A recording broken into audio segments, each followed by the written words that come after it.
అసలేం జరిగింది? ఎందుకు ఈ నిర్ణయం తీసుకున్నావు? కనీసం నాతో అయినా చెప్పు రఘు. సమీక్షకి కన్న తండ్రివి కాకపోయినా కంటికి రెప్పలా కాపాడుతున్నావు. నీ అంతటి నువ్వే వచ్చి నా కూతురికి ఏం జరగలేదని కేసు విత్డ్రా చేసుకోవాలి. లేదంటే ఏముంది, ఆ గుడ్డి పిల్ల నీ కన్న కూతురు కాదనే నిజం చెప్పేస్తాను.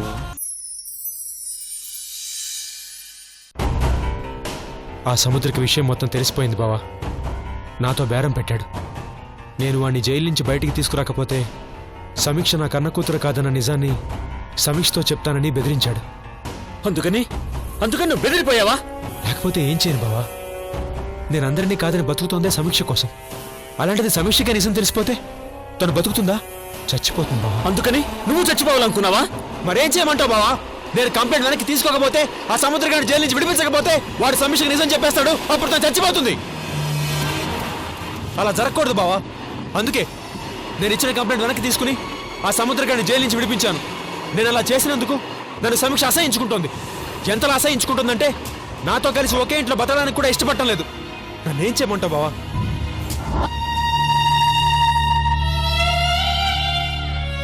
మరి ఈ విషయం నాకైనా చెప్పాలి కదా బావా. శివుడు కంఠంలో విషాన్ని దాచుకున్నట్టు ఇంత పెద్ద నిజాన్ని ఎలా దాచుకున్నావు? నేనేం చేయను బావా. చెప్పి మీ అందరినీ బాధ పెట్టాలి అంతే. అంతకు మించి నేను ఇంకేం చేయలేను బావా.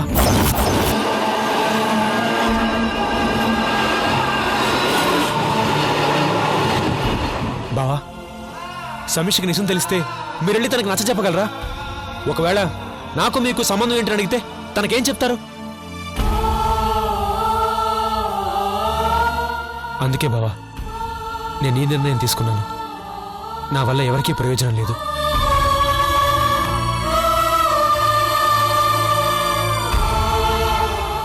నన్నెవరూ క్షమించలేరు. నేనే అందరికీ ద్రోహం చేశాను. అందుకే నేను లేకపోయినా నా వల్ల సమీక్షకైనా చూపు రావాలని కోరుకున్నాను. చాలా తప్పుగా ఆలోచించావు రఘు. నీ గొప్పతనం ఏంటో నీకు తెలియకపోవచ్చు, కానీ నాకు తెలుసు. ధర్మరాజు రక్తం నేల మీద పడితే ఆ రాజ్యం కరువుతో అల్లాడిపోతుంది అనేవారు. నీలాంటి వాడి కన్నీళ్లు నేల మీదకి రాలితే ఎవరి జీవితాలు బాగుపడవు రఘు.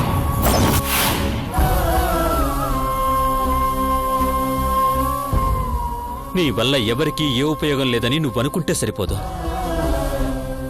అయినా నువ్వు ఎవరికైనా నిస్వార్థంగా ఉపయోగపడతావు. లేదు బావా, నేను ఇంకేం మాట్లాడుకో. నీ జీవితంలో ఉంది కేవలం సమీక్ష మాత్రమే కాదు. అయినా సమీక్షకు ఎలా నిజం తెలిసినా నీలాంటి గొప్ప తండ్రిని పొందినందుకు సంతోషిస్తుందే కాని బాధపడదు.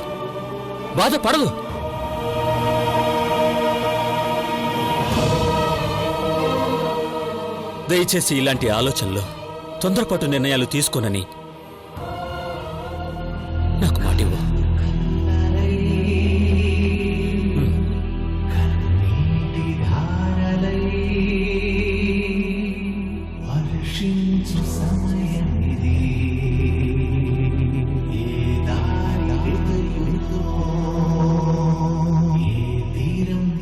ఇవ్వు రఘు.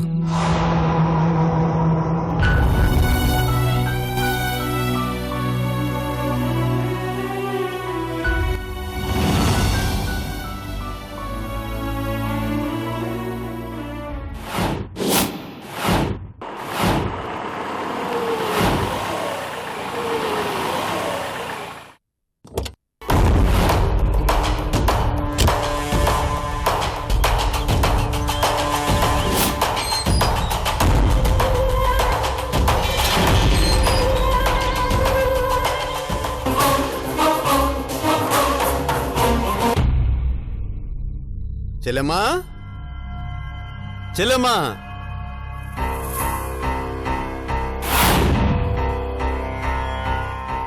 చెల్లెమ్మా, పైన ఉంటుంది.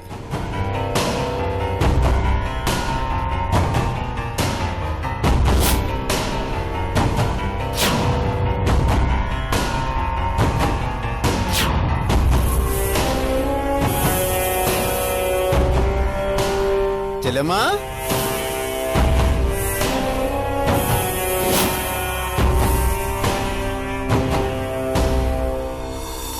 ఏంటమ్మా ఇది? ఇంటికొచ్చిన మనిషికి కనీసం కూర్చోమనే మర్యాద కూడా తెలియకపోతే ఎలాగమ్మా? సరే, నువ్వు ఆ మాట అనకపోయినా నేను అర్థం చేసుకుంటాను. అయినా సరే, నీ మర్యాద కోసం కాదు కదమ్మా నేను ఇక్కడికి వచ్చింది. ఇంతకీ ఎందుకు వచ్చారో చెప్పండి. మరీ మొహం మీద కొట్టినట్టు అడిగితే ఎలా అమ్మా? ఎంతైనా నీ కూతుర్ని నా ఇంటి కోడలుగా చేసుకోబోయే వియ్యంకుణ్ణి. కాస్త చూసి మాట్లాడమ్మా.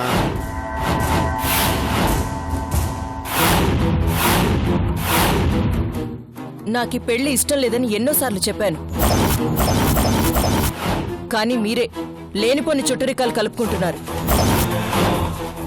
నువ్వు కాదు అన్నంత మాత్రాన ఈ పెళ్లి ఆగిపోతుందో చెప్పు? ఇది ఫిక్స్ అయిపోయిందమ్మా. కాదు అనడం నీ వల్ల కాదు. ఇంతకీ నేనొచ్చిన మ్యాటర్ ఏంటంటే చెల్లమ్మా, పెళ్లి అనుకున్న ముహూర్తానికే జరిగిపోతుంది. పెళ్లి మండపం కూడా మాట్లాడేశాను. ఈ పెళ్లి జరగదు అనుకొని ఎక్కడ ప్రశాంతంగా ఉంటావో అలాంటి ఆలోచనలు పెట్టుకోవద్దు అని చెప్పడానికి వచ్చాను. ఏంటి, నమ్మకం లేదా? నిజమమ్మా. రాజకీయ నాయకుడిచ్చే వాగ్దానం లాంటిది కాదమ్మా, ఇది నిజం. ఎలా జరుగుతుంది? మీ కొడుకు అక్కడికెళ్లి జైల్లో కూర్చున్నాడు.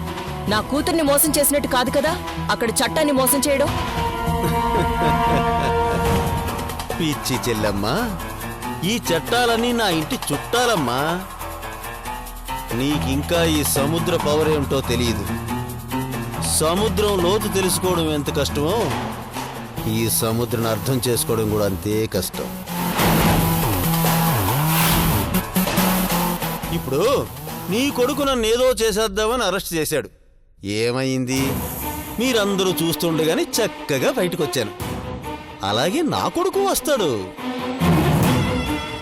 ఎలా వస్తాడు? నేనెలా వచ్చానో అలాగే. ఆ మాటకొస్తే నన్ను ఎవరు బయటికి తీసుకొచ్చారో తనే తీసుకొస్తాడు. అర్థం కాలేదా? ఆ రఘే తీసుకొస్తాడు. మా ఇద్దరికి ఒక ఒప్పందం కుదిరిందిలే. నిజమా? ఎవరి మీద కొట్టేయమంటావో చెప్పమ్మా. నిజం తల్లి. లోపల వేయించింది అతనే అయినప్పుడు బయటికి తీసుకురావడం కూడా తన బాధ్యతే కదా. తీసుకొస్తాడు, చూస్తుండు.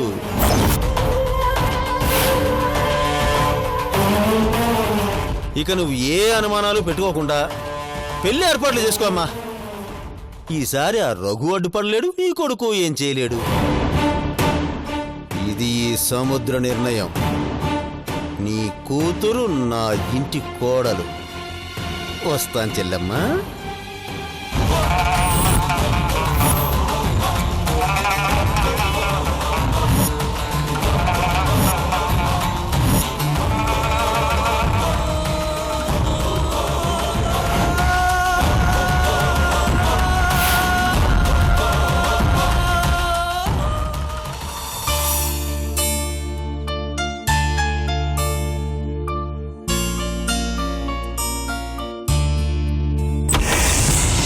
అన్నయ్య, వదినా, వదినా, రేఖా, ఇట్రా కూర్చో. అన్నయ్య ఏడి? పైనున్నాడా? లేదమ్మా, బయటకు వెళ్లారు. అన్నయ్యతోనే చెప్పాలా? నాతో చెప్పకూడదా? చూడొదిన రఘు ఏం చేస్తున్నాడు.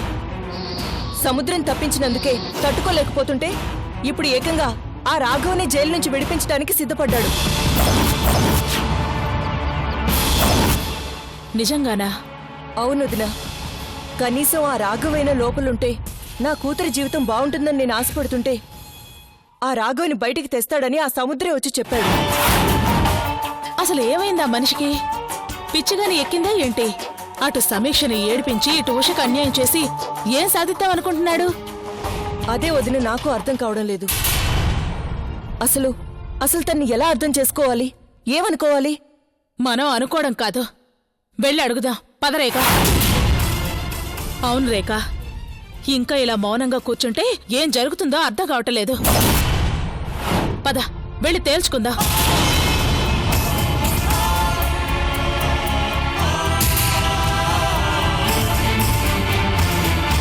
రా రేఖ.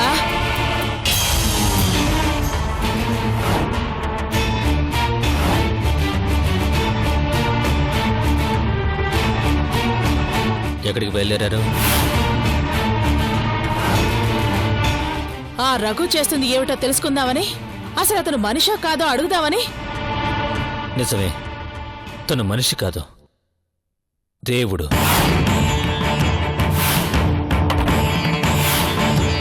ఏంటి ఇంత చేసినా ఇంకా ఆయనకి దేవుడు అనే సర్టిఫికెట్ ఇస్తున్నారా? ఎవరూ ఇవ్వాల్సిన పని లేదు, తను నిజంగా దేవుడే. అసలు అసలు తనేం చేస్తున్నాడో నీకు తెలుసా అన్నయ్య? నాకంతా తెలుసు, మీకే తనను అర్థం చేసుకోవడం తెలీదు. తన జాతకం ఏమిటో గాని ఈ రోజు వరకు తనను అర్థం చేసుకునే వాళ్ళు లేకుండా పోయారు. చివరకు ప్రేమించి పెళ్లి చేసుకున్న నీతో సహా.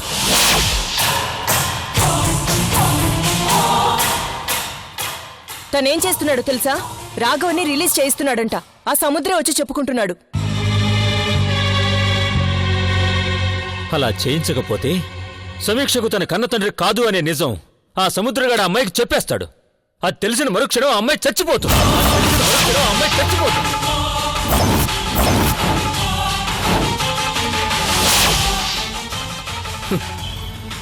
కట్టుకున్న నిన్ను, కన్న బిడ్డల్ని కూడా కాదని ఆ పిల్లని పెంచి పెద్ద చేశాడు. కళ్ళు లేని సమీక్షకి తనే లోకం చూపించాడు.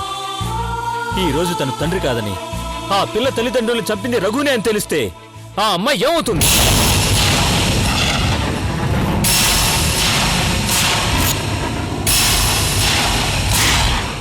ఏంటన్నయ్య నువ్వు చెప్పేది? నిజం. రఘు చేస్తున్న తప్పేంటో తెలుసా? బాధని, కష్టాన్ని ఎవ్వరికీ పంచడు.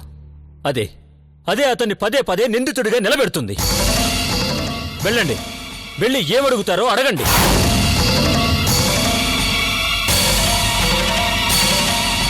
తనకు మాత్రం మనసుండదా? బాధ్యత తెలీదా? తెలుసు, అన్నీ తెలుసు. మనందరికంటే తనకే బాగా తెలుసు. కన్న తండ్రిని అని తన పిల్లలకు చెప్పుకోలేక, మరో పక్క తను సొంత తండ్రిని కాదు అని సమీక్షకు చెప్పుకోలేక, మనసు చంపుకుంటూ, ఎవరికి ఏ కష్టం వచ్చినా కన్నీళ్లు కారుస్తూ, చివరకు చచ్చిపోవడానికి కూడా సిద్ధపడ్డాడు అతను. ఇంకేమడుగుతారు మీరు?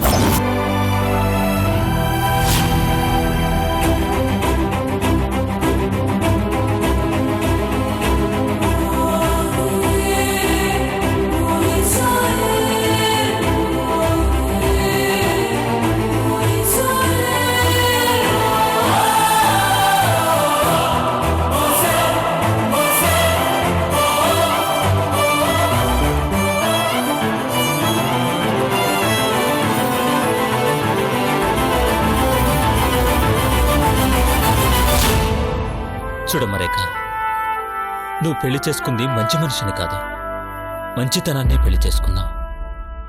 తన ప్రాణం పోతున్నా ఎదుటి వాళ్ల కోసం పాటుపడే ఓ గొప్ప వ్యక్తిత్వం ఉన్న దేవుణ్ణి పెళ్లి చేసుకున్నావు. తనని ప్రశ్నించడానికి ఏ భాష సరిపోదు, ఏ ప్రశ్న సరిపోదమ్మా.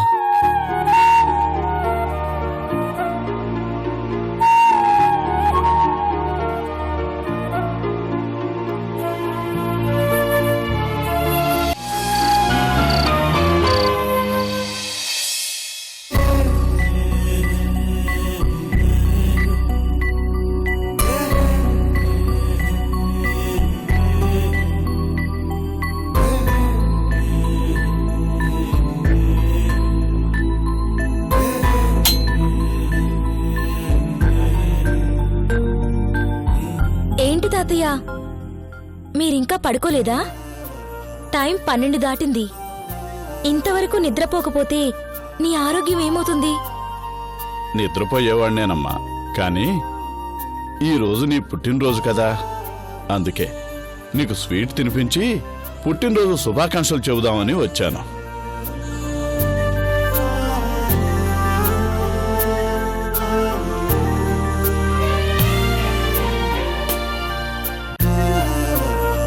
ఇదిగోనమ్మా, తిను.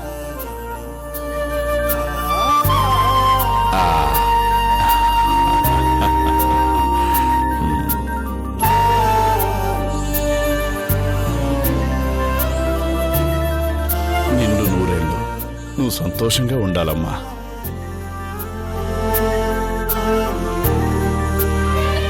తాతయ్య,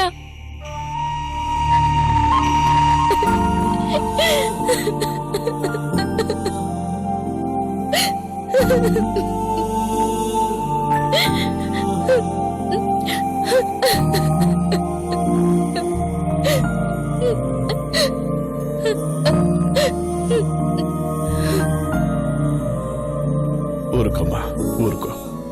పుట్టినరోజు నాడు ఈ కన్నీళ్ళెందుకు?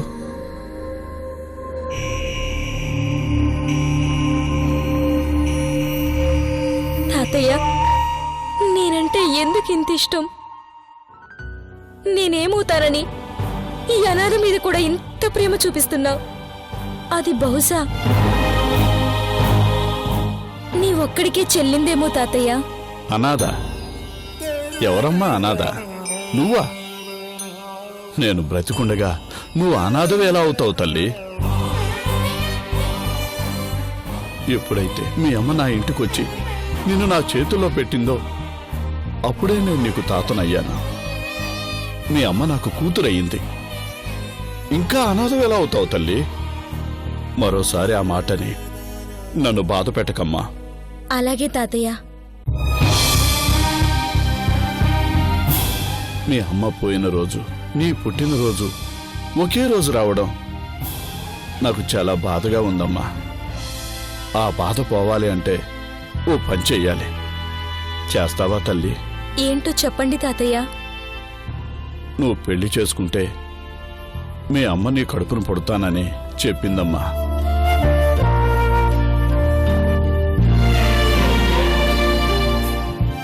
అందుకే నా మాట విని చక్కగా పెళ్లి చేసుకుని ఓ బిడ్డని కంటే ఆ పసిబిడ్డలో మీ అమ్మను చూసుకోవచ్చు. ప్లీజ్ తాతయ్య, నేను చెప్పేంత వరకు నా పెళ్లి గురించి ఎత్తకండి. నాకెప్పుడు పెళ్లి చేసుకోవాలనిపిస్తే అప్పుడు చెప్తాను. అప్పటి వరకు దయచేసి నన్ను ఇబ్బంది పెట్టకండి. ఇబ్బంది కాదమ్మా. నిజంగా మీ అమ్మ చివరి క్షణంలో నాకు ఆ మాట చెప్పింది. నీకు పుట్టే బిడ్డ ఖచ్చితంగా మీ అమ్మాయి.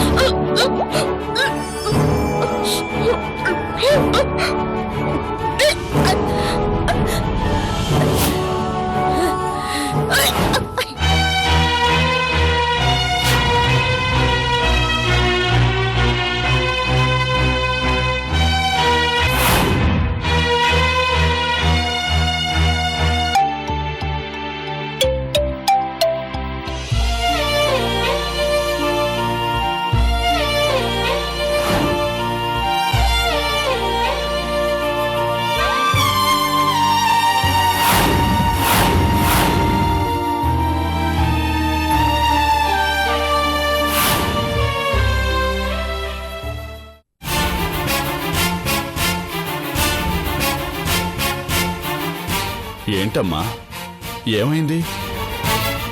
అది ఏం లేదులే తాతయ్య, ఏదో స్వీట్స్ పడినట్లేదు.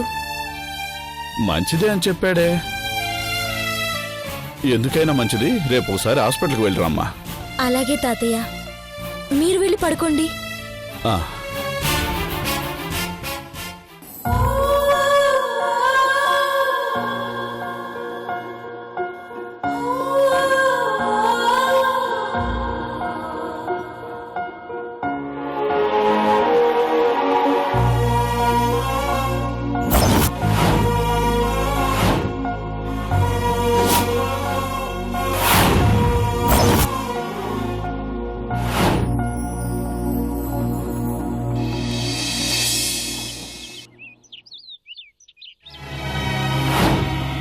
స్వామి, నువ్వన్ని చోట్ల ఉంటావు.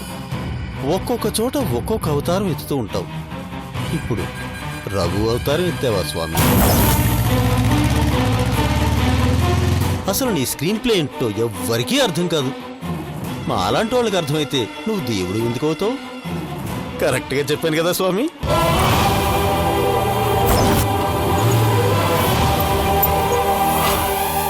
ఇప్పుడు ఆ రఘు చేత నాకు ఇలా హెల్ప్ చేయిస్తావని నేనస్సలు ఊహించనే లేదు.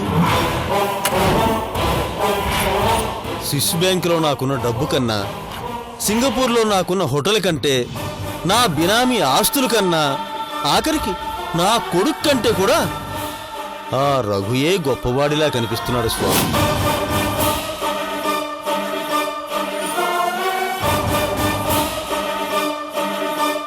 ఇదంతా తమరి చలవే.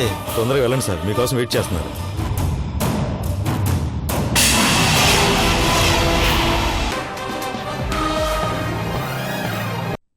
ఎందుకంటే రేపు నేను జైలుకి వెళ్ళబోతున్నాను. ఎందుకు? మళ్ళీ బయటికి వస్తానో రానో కూడా తెలీదు. నువ్వు ప్రెగ్నెంట్.